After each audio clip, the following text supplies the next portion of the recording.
سیاحت اور تاریخ میں سیاحت کی قسمیں۔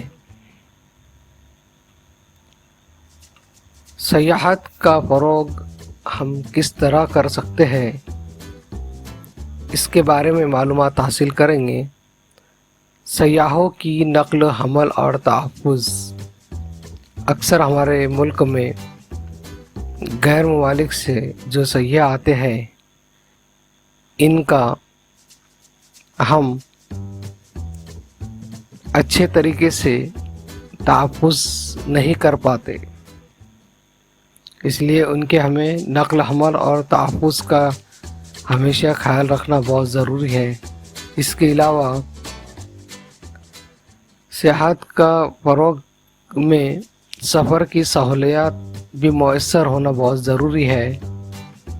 انہیں آسانی سے ہر چیز دستیاب ہو، معیاری قیام گاہوں کا انتظام، رہنے سونے کا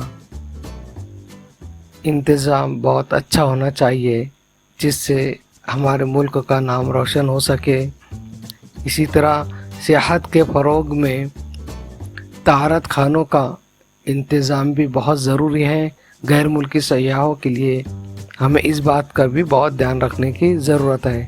اسی طرح بچوں، سیاحت کے فروغ میں اور جو معذور سیاح ہوتے ہیں ہمارے ملک میں آتے ہیں، ان کا بھی ہمیں اچھے طریقے سے انتظام کرنا چاہیے، تاکہ انہیں کسی بھی طرح کی کوئی پریشانی کا سامنا نہ کرنا پڑے۔